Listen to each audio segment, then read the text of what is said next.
I'm Sarah Kindle, I'm 23, and I was diagnosed with cerebral palsy at 9 months old, and it was the beginning of a long and difficult journey. I come from a pretty big family, and I knew that I wasn't like my other siblings, that the life they had looked a lot different than mine did. I have had to live with a lot of chronic and physical pain, which started pretty early on, and it's something, I have to deal with every day.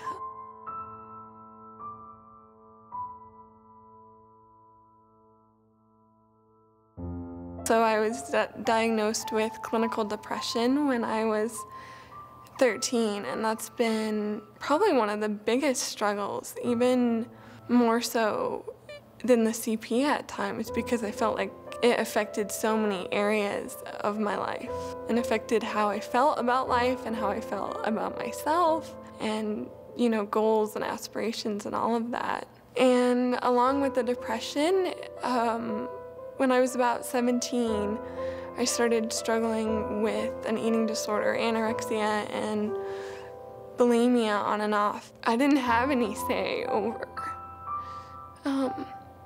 what was going to happen to my body and all of the surgeries and what that's like, and feeling a step away from the hospital a lot of the time.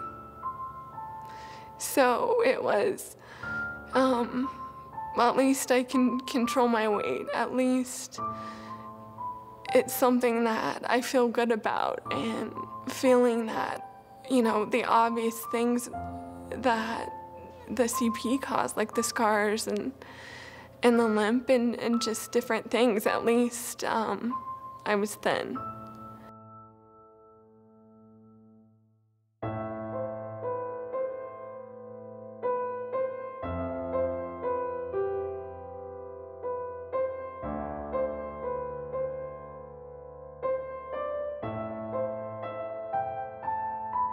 And started dating a great guy and loved the apartment and the friends that I lived with, and it was actually pretty good a lot of the time.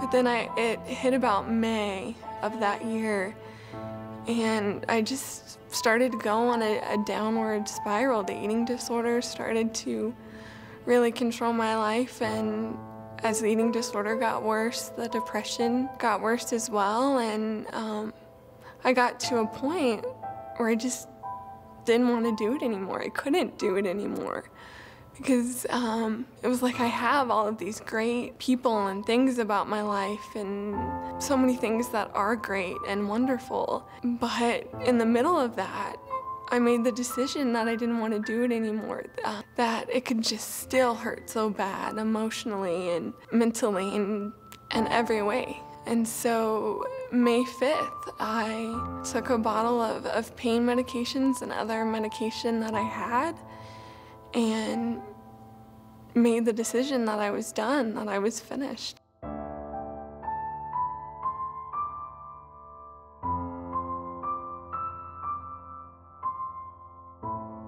And because of the suicide attempt, it changed how people felt about me and how they viewed me,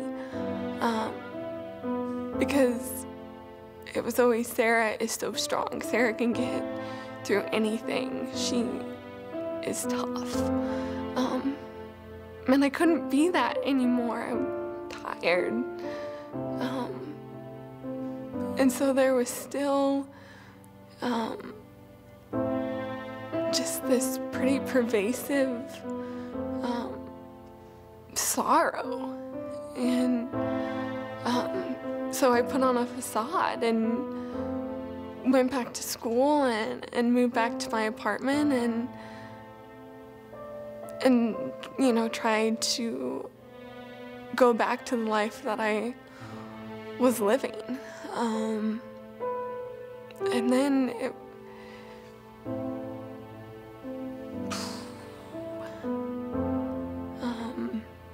as the summer of 2010 progressed, it just got more difficult because I didn't feel like I had anybody to turn to, The guy that I loved was gone, and friends didn't know how to respond to me, and I just felt completely alone. Was just totally at the end of myself.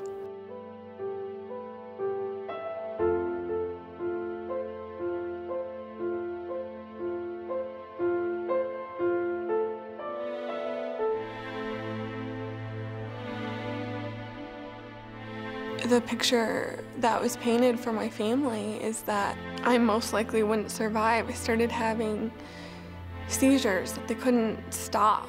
Brought the brain scan into my parents and told them that this is grim. We don't know if your daughter is going to survive this, let alone be the Sarah that you know.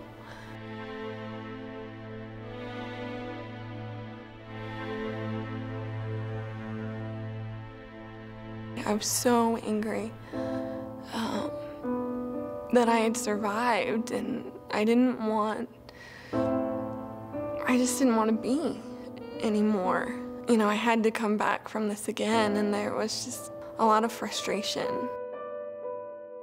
Sarah's story is not unlike many of the stories we hear each day at Larimer Center for Mental Health. Stories of those who are struggling to overcome the challenges of mental illness or addiction. And her story probably isn't unlike the story of a friend, coworker, neighbor, or loved one you know. Because Sarah represents the 1 out of every 4 people who live with a diagnosable mental disorder. It might be you. It might be someone you love. It definitely is someone who has made an impact on your life. More than 66,000 Coloradans live with an untreated mental illness. The average lifespan of someone with a mental illness is decreased by 25 years.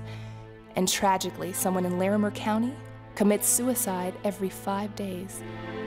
Mental illness pervasiveness may present a daunting challenge, but it's a challenge Larimer Center for Mental Health successfully battles every day. As a nonprofit healthcare provider, we support consumers of all ages through unsurpassed behavioral health prevention, intervention, and treatment services. Every year, over 6,000 people across Larimer County come to us for mental health or addiction treatment. Their stories are as unique as they are. They are children, teens, adults, and seniors. They are living with chronic mental health disorders. They are battling addiction. They are grandparents raising their grandchildren. They are families facing homelessness. They are parents learning to break the cycle of abuse and neglect. They are teens struggling to succeed in school and thrive in life. They are your loved ones fighting each day to find the will to survive. What our consumers have in common is simple. 85% of those we serve live in poverty.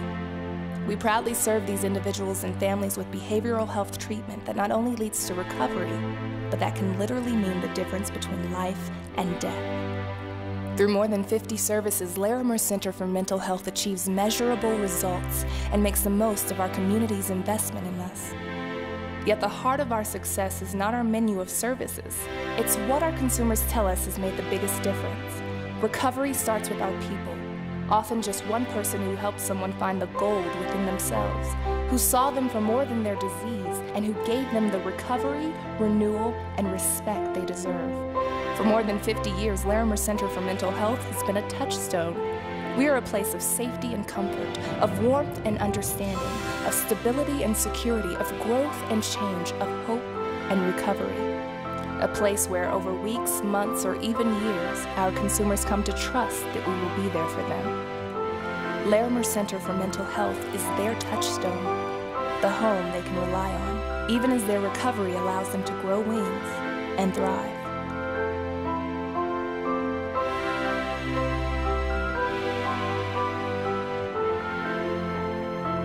Larimer Center has also been an anchor when I didn't really feel like I had anywhere else to go. Through working with Dr. Blatt and having a support system, you know, I've been able to move forward. It's made a huge difference and has impacted my life in more ways than I could have imagined when I walked in the doors of Larimer Center for Mental Health.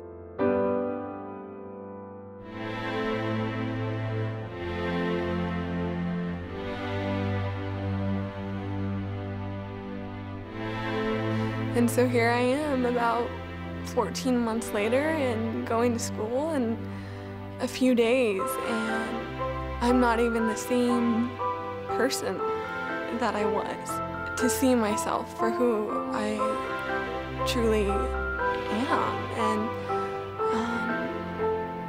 who, in my belief, and because of faith, I believe God created me to be.